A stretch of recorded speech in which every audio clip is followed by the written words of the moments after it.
देखिए, ईवीएम का सपोर्ट इसलिए कर रही है बीजेपी, या कहिए कि मैंने बीजेपी की जो भी सरकार है, केंद्र की या स्टेट की जो भी सरकार है, एनडीए की जो भी सरकार है, सिर्फ इसलिए सपोर्ट कर रही है क्योंकि वास्तव में जो है सो ईवीएम के माध्यम से गड़बड़ी करके, ईवीएम को मैनिपुलेट करके जो है बार बार वो सत्ता में आ रही है।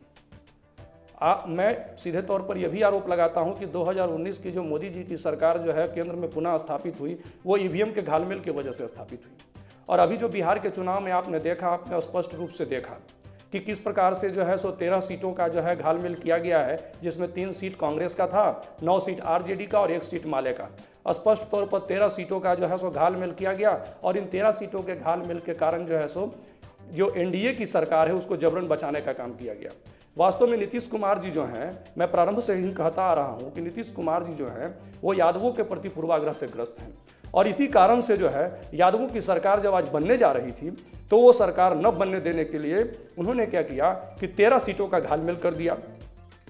वास्तव में नीतीश कुमार जी मात्र 30 सीट ही जीत पाए थे, बाकी का 13 सीट जो है उन्होंने ईवीएम में गड़बड़ी करके या कहिए कि किसी प्रकार से प्रशासनिक तंत्र को जो है प्रभावित करके जो है वो 43 सीट पर पहुंचे हैं। तो इस तरह से आप देखिएगा कि ये सारा का सारा जो है ये सिस्टम का खेल चल रहा है और ये ईवीएम का भी खेल चल रहा है। और ये सिस्टम और ईवीएम का जो खेल का जो ये मिश्रित रूप है, ये मिश्रित रूप जो है वो काफ़ी विकराल स्थिति में आ गया है, जिससे आज लोकतंत्र को जो है वो क्षति पहुंच रही है और लोकतंत्र जो है उस पर कुठाराघात किया जा रहा है, जनमत का गला घोंटा जा रहा है। नीतीश कुमार जी जनमत का गला घोंट करके और जबरन बैकडोर से, एक चोर दरवाजे से वो जो है सो सत्ता में प्रवेश कर गए हैं। ये चीज़ जो है बिल्कुल स्पष्ट हो गया। देश ही नहीं सारी दुनिया जो है उसकी निगाहें बिहार के इलेक्शन पर थी और सबों की प्रतिक्रिया लगभग यही है कि ये जो चुनाव जो जीता गया है नीतीश कुमार जी के द्वारा, वो वास्तव में वे हारे हुए चुनाव थे। उनके द्वारा वो चुनाव वो हार चुके थे इस चुनाव में और जबरन उन्होंने प्रशासनिक तंत्र का दुरुपयोग करके और ईवीएम को जो है मैनिपुलेट करके उन्होंने जो है इस बार जीत दर्ज की है।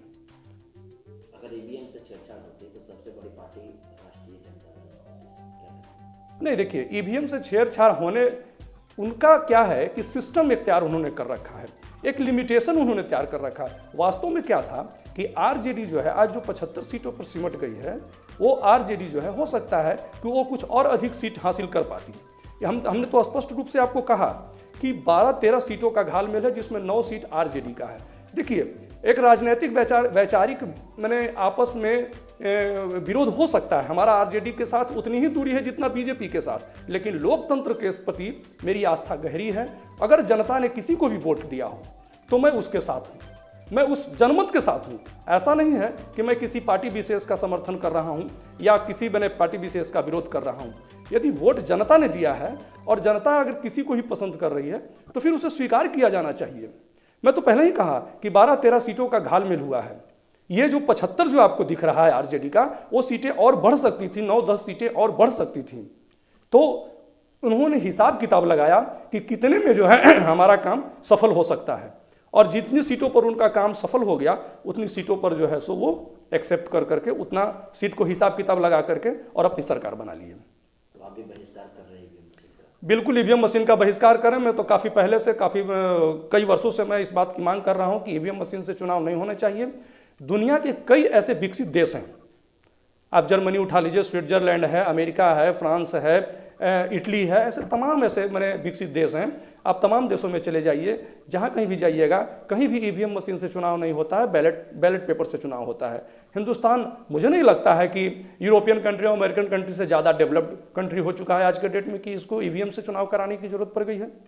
निश्चित रूप से यहाँ भी बैलेट से चुनाव होना चाहिए। आखिर इसमें बेईमानी की गुंजाइश है। देखिए, जहाँ कहीं भी चिप होगा, किसी भी मशीन में जहाँ कहीं भी चिप होगा ना, वो हाईजैक की पूरी संभावना है।